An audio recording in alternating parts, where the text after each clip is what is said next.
Hello friends, welcome to my YouTube channel. आज हम बात करेंगे कोचरन बॉयलर के बारे में। Cochran boiler is modification of simple vertical boiler where heating surface has been increased by increasing number of fire tubes। यानी कि Cochran boiler क्या है? वो एक सिंपल वर्टिकल बॉयलर जो है उसका मॉडिफिकेशन है, यानी कि थोड़ा सा उसको मॉडिफाई किया हुआ है। मॉडिफाई क्या क्या हुआ है? Increasing number of fire tubes, यानी कि फायर ट्यूब्स को उन लोगों ने बढ़ा दिया है। राइट, उसकी वजह से क्या होगा कि हीटिंग सरफेस एरिया इंक्रीज हो जाएगा। पता चला? Cochran boiler simple vertical boiler का मॉडिफिकेशन है। मॉडिफिकेशन में क्या क्या है कि increasing number of fire tubes. अब फायर ट्यूब्स को उन लोगों ने बढ़ा दिया है, तो बेसिकली क्या होगा, हीटिंग सरफेस एरिया इंक्रीज होगा। Right, it is use for steam generation at low rate. Actual में क्या है, Cochran boiler low pressure boiler है, यानी कि उसमें से जो स्टीम जनरेशन होगा वो कैसा रहेगा, लो रहेगा। It is a fire tube boiler. Cochran boiler को फायर ट्यूब बॉयलर बोलते हैं। क्यों? क्योंकि fire tube means what, Cochran boiler के इनसाइड जो भी ट्यूब्स होगी, तो ट्यूब्स के इनसाइड क्या पास होगा, फ्लू गैसेस पास होगा। राइट, इसलिए उसको फायर ट्यूब बॉयलर है बोलते हैं। एक बात यहाँ पे याद रखना है, फायर ट्यूब बॉयलर यानी कि ट्यूब के इनसाइड से क्या पास होगा, फ्लू गैसेस। और वाटर ट्यूब बॉयलर होता तो ट्यूब के अंदर से क्या पासिस होगा, वाटर पास होगा। Characteristics of boiler. अब हम बात करेंगे कोचरन बॉयलर की कैरेक्टरिस्टिक्स के बारे में। वो कैसा बॉयलर है? तो वो वर्टिकल बॉयलर है। Right, Cochran boiler it is a one type of vertical boiler, क्योंकि उसका एक्सिस हमें कैसा दिखेगा, vertical. Multi tubes, Cochran boiler के inside there are number of tubes, that's why it is called multi tubes boiler. यानी कि Cochran boiler में एक से ज्यादा ट्यूब्स होगी, इसलिए उसको हम मल्टी ट्यूब बॉयलर बोलेंगे। फायर ट्यूब, जो हमने फर्स्ट स्लाइड में डिस्कस किया, फायर ट्यूब यानी कि ट्यूब के इनसाइड से गैसेस पास होता होगा। Internally fired boiler. Internally fired boiler means what, कि जो भी बॉयलर का सेल है, सेल के इनसाइड फ्यूल का कंबशन होगा। राइट, एक बात याद रखना है, सेल के इनसाइड अगर फ्यूल का कंबशन होगा तो उसको हम इंटरनली फायर्ड बोलते हैं। इंटरनली यानी कि इनसाइड, इनसाइड फ्यूल का कंबशन हो रहा है, इसलिए हम उसको बोलेंगे internally fired boiler. Natural circulated boiler, यानी कि कोचरन बॉयलर में नेचुरल सर्कुलेशन यानी कि due to density difference hot water और लो वाटर मूवमेंट करेंगे। ड्यू टू डेंसिटी डिफरेंस के वजह से सर्कुलेट होगा, इसलिए उसको नेचुरल सर्कुलेटेड बॉयलर बोलते हैं। अब बात करेंगे specification of the Cochran boiler के बारे में। तो उसका सेल डायमीटर कितना रहता है, जनरली 2.75 मीटर। उसका हाइट रहता है 5.75 meter. Heating surface area of the Cochran boiler 120 meter square. Working pressure उसका 6.5 बार और मैक्सिमम 15 बार है, इसलिए उसको लो प्रेशर बॉयलर बोलते हैं। Steam capacity 3500 kg per hour और उसका मैक्सिमम कैपेसिटी है 4000 kg per hour. So these are the specification जो आपको याद रखना है। राइट, सो आप एग्जाम में लिख सकते हो कि कोचरन बॉयलर का डायमीटर कितना है, उसका हाइट कितना है, उसका हीटिंग सरफेस एरिया, उसके वर्किंग प्रेशर और उसकी स्टीम कैपेसिटी के बारे में। और उसका एफिशिएंसी रहेगा 70 to 75%। Right, so Cochran boiler की जो एफिशिएंसी है वो कितनी है, 70 to 75%। सो यहाँ पे मैंने एक सिंपल इमेज यहाँ पे इंसर्ट किया हुआ है कोचरन बॉयलर का। अब हम बात करेंगे उसका वर्किंग के बारे में। पहले आप देख सकते हो, this is the image of Cochran boiler. Right, so हम यहाँ से स्टार्ट करेंगे। देखिए यहाँ पे क्या है, माउंटेड क्या है, इसको ब्लो ऑफ कॉक बोलते हैं। यहाँ पे जितना भी माउंटिंग आपको दिख रहे हैं वो उसको माउंट किया हुआ है, इसलिए उसको माउंटिंग बोलते हैं, right. So blow off cock क्या, किसके लिए हम यूज कर रहे हैं? वाटर के अंदर जो भी इम्प्यूरिटीज होगा वो इम्प्यूरिटीज को हम लास्ट में यहाँ से बाहर निकाल देंगे, सो इसको ब्लो ऑफ कॉक बोलते हैं, राइट। यह है fire brick lining. Water level indicator, water level indicator क्या करता है? वाटर इनसाइड कितना फिलअप हो रहा है वो इंडिकेट करेगा, इसलिए उसको बोलते हैं water level indicator, right. Fusible plug, fusible plug क्या है? देखिए ये क्या है, ये वाटर है, वाटर के इनसाइड ये सबमर्ज है, राइट। सो फ्यूसिबल प्लग क्या होगा? पहले से पानी के अंदर डूबा हुआ होगा, राइट। अब जब भी वाटर का लेवल डिक्रीज होगा, कम होगा, एट दैट टाइम क्या होगा? फ्यूसिबल प्लग वाटर से अनकवर्ड हो जाएगा और जो भी फ्लू गैसेस को मिलेगा तभी फ्यूसिबल प्लग मेल्ट हो जाएगा और यहाँ पे जो भी बचा हुआ वाटर होगा वो कंबशन चैम्बर में चला जाएगा और कंबशन रुक जाएगा।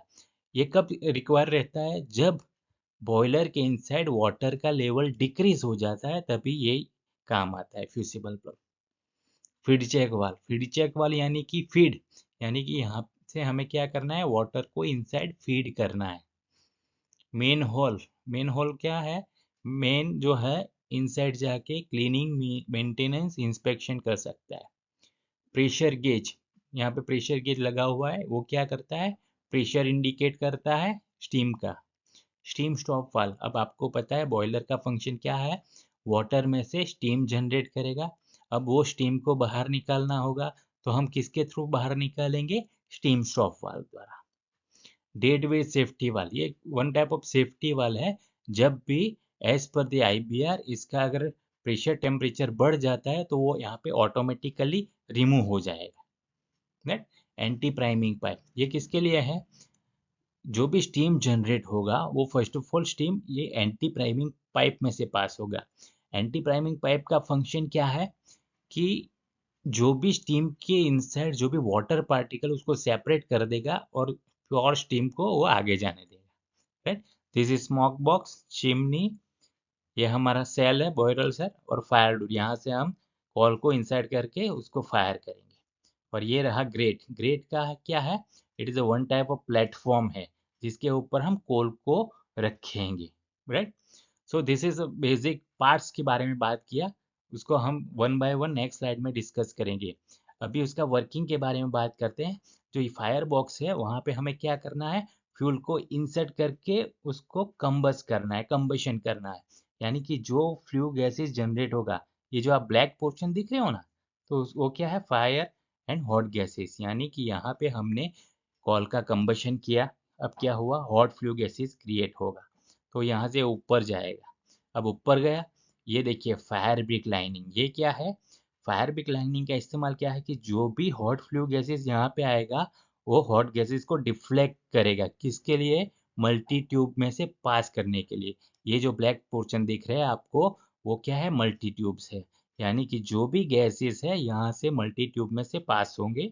ये स्मोक बॉक्स, यहाँ से वो गैसेस आफ्टर चिमनी के द्वारा बाहर निकल जाएंगे। पता चला फायर और हॉट गैसेस क्या है? यहाँ पे हमें क्या करना है? फ्यूल का कंबशन करना है। हॉट फ्लू गैसेस क्रिएट हुआ, कहाँ पे जाएगा? कंबशन चैम्बर में जाएगा। यहाँ पे फायर पिक लाइनिंग क्या करता है?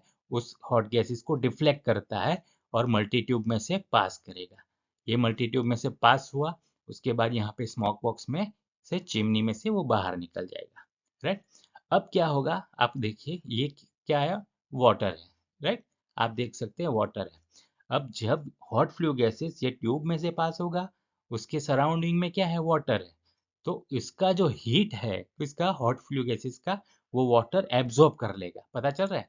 वाटर एब्जॉर्ब कर लेगा, क्यों? क्योंकि वाटर का टेम्परेचर डाउन है और ये ब्लैक पोर्शन दिख रहा है वो हॉट गैसेस है, तो उसका तो टेम्परेचर हाई है, तो क्या करेगा? वो हीट एब्जॉर्ब कर देगा, कौन? वाटर। जब वाटर वो हीट एब्जॉर्ब करेगा तो क्या होगा? स्टीम जनरेट होगा, राइट। और वो स्टीम बाद में हम एंटी प्राइमिंग पाइप में से निकाल के स्टीम स्टॉप के थ्रू बाहर निकाल लेंगे। पता जा? अब आप देख सकते हो यहाँ पे हमने क्या किया? कॉल का कंबशन किया। आपको पता है कि कॉल का जब कंबशन करेंगे तो लास्ट में क्या बचता है? एस बचता है, तो वो क्या यहाँ पे नीचे गिर जाएगा। क्यों? क्योंकि ग्रेट क्या है? ये तो प्लेटफॉर्म है जिसके हमें ऊपर हमें क्या किया था, फ्यूल का कंबशन किया था, तो जो भी बचा कुचा जो भी है एस, वो कहाँ पे हो जाएगा, यहाँ पे हो जाएगा एस स्पीड, इसलिए उसको एस स्पीड बोलते हैं, राइट। तो पता चला, दिस इज सिंपल वर्किंग। एक बार रिपीट करता हूँ। फायर बॉक्स में क्या होगा, फ्यूल का कंबशन होगा, हॉट फ्लू गैसेस क्रिएट होगा, कहाँ पे जाएगा, कंबशन चैम्बर में जाएगा, वहाँ पे फायर बिग लाइनिंग क्या करेगा, उसको डिफ्लेक्ट करेगा और मल्टीट्यूब में से पास करेगा। उसके बाद वो गैसेस कहाँ जाएगा, स्मोक बॉक्स में कलेक्ट होगा और चिमनी के द्वारा बाहर चला जाएगा। उसके थ्रू क्या होगा, जब भी हॉट जो गैसेस, उसके सराउंडिंग में वाटर है तो वाटर क्या करेगा, उसका हीट एब्जॉर्ब कर लेगा।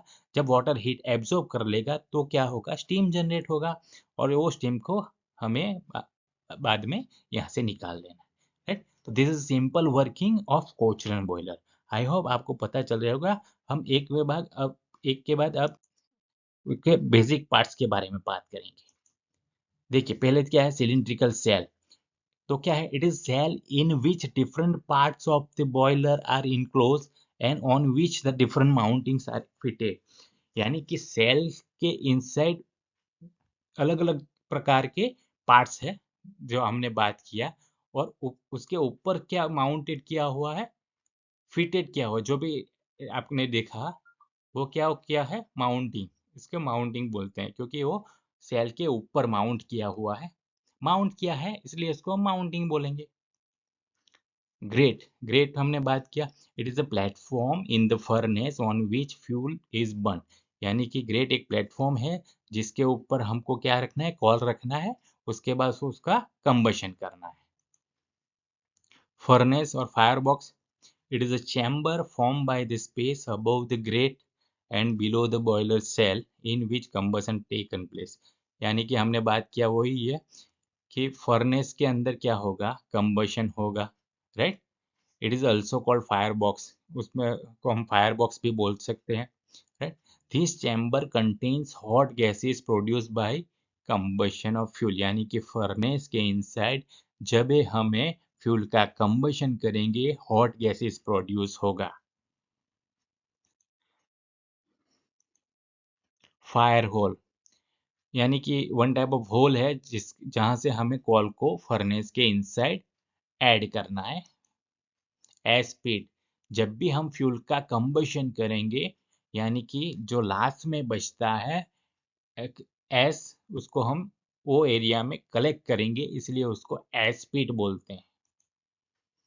Smoke chamber or smoke box, the waste gases are collected here and then released to the chimney and then atmosphere। जो हमने फिगर में बात किया कि जो मल्टी ट्यूब में से पास हो रहा है वो गैसेस कहाँ पे कलेक्ट होगा, स्मोक बॉक्स में, और उसके थ्रू बाद में चिमनी के द्वारा उसको बाहर भेजा दिया जाएगा।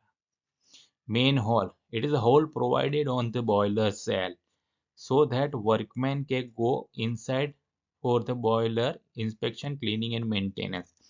तो मेन होल क्यों रखा जाता है, आपको पता है कि बॉयलर के insert there are number of parts है, राइट। तो उसको इंस्पेक्शन चाहिए, क्लीनिंग चाहिए, मेंटेनेंस चाहिए, इसके लिए वो मेन होल रखा गया है। Based on main shape and strength point of view, it is in Oval shape. तो यहाँ पे क्या है, मेन होल यानी कि मेन अंदर जाते हैं with the help of ladder, CD के थ्रू अंदर जा सकता है, इतना बड़ा होता है। ओवल शेप यानी कि one type of round shape होता है, लेकिन उसका जो भी दोनों साइड का कॉर्नर है उसको थोड़ा बहुत खींचा हुआ होता है, इसलिए उसको ओवल शेप बोलते हैं। एन ओवल शेप डोर और cover is provided to close the manhole, right. तो वहां पे उसको एक डोर भी कवर किया हुआ होता है। हैंड होल, बेसिकली ये भी एक प्रकार का क्लीनिंग पर्पस के लिए रखा गया है। It is a hole provided on the cell to give easy access for the purpose of cleaning the water tube and some internal parts. So ये भी बेसिकली क्लीनिंग पर्पस के लिए है, जो भी इंटरनल पार्ट्स है तो यहाँ पे हम द हैंड हम उसको साफ कर सकते हैं, क्लीन कर सकते हैं, right. It is also fitted with cover. Mud box, इसको हम ब्लो ऑफ कॉक भी बोल सकते हैं। वो जनरली आपने देखा होगा कि सेल के निचले पोर्शन में माउंट किया होगा। देखिए, it collects all impurities present in the water. आपको पता है वाटर हम जब भी फिलअप करते हैं, वाटर में जो भी इम्प्यूरिटीज होगा वो बेसिकली कहाँ पे, ड्यू टू ग्रेविटी नीचे की तरफ जमा होगा, right. So it is at the bottom of the barrel और cell. These impurities are removed time to time by help of blow of cork। यानी कि उसको जो भी impurities रहता है वाटर के अंदर वो कलेक्ट होगा, राइट, बॉटम, और उसमें हमें ब्लो ऑफ कॉक यानी कि एक वाल्व होगा, उसके थ्रू उसको बाहर निकाल देना है। Steam collecting pipe, it's also called anti-priming pipe। When the steam is leaving the boiler, it contains certain amount of water। यानी कि हमने जो फिगर में बात किया कि जब भी स्टीम जनरेट होगा तो उसमें little bit water amount particle होंगे, राइट। तो एंटी प्राइमिंग पाइप क्या करेगा, वो वाटर पार्टिकल को सेपरेट करेगा और ओनली स्टीम यानी कि ड्राई स्टीम को वो आगे जाने देगा, right. So anti priming pipe का यही फंक्शन है कि जो भी स्टीम जनरेट होगा उसमें वाटर पार्टिकल होंगे, उसको क्या करेगा एंटी प्राइमिंग पाइप, सेपरेट करेगा वाटर पार्टिकल को और ड्राई स्टीम को वो अप जाने देगा। अब हम बात करेंगे एडवांटेजेस ऑफ कोचन बॉयलर्स के बारे में। तो कोचन बॉयलर जनरली कम्पैक्ट होता है, कम्पैक्ट यानी कि छोटा, एंड स्पेस एफिशिएंट डिजाइन, यानी कि उसका डिजाइन एफिशिएंट है, और वो उसका जो भी किस साइज में होगा, कॉम्पैक्ट यानी कि छोटे साइज में होगा। Efficient heat transfer due to multiple fire tube. आपको ऑलरेडी मैंने बताया कि क्वेश्चन बॉयलर में मल्टी ट्यूब फायर ट्यूब है, यानी कि ट्यूब कितनी है, एक से ज्यादा है, राइट। इसलिए उसका हीट ट्रांसफर कैसा रहेगा, एफिशिएंट रहेगा। Suitable for both small scale and industrial application, right. Question boiler suitable है स्मॉल स्केल के लिए भी और इंडस्ट्रियल एप्लीकेशन के लिए भी। Simple in operation, question boiler it is a simple in operation, जो कि हमने आगे की स्लाइड में डिस्कस किया है। सो आई होप आपको एडवांटेजेस और पूरा क्वेश्चन बॉयलर का प्रोसेस पता चल गया होगा। आई होप अगर आपको पता चला तो please like and share my video and subscribe this channel. Thank you.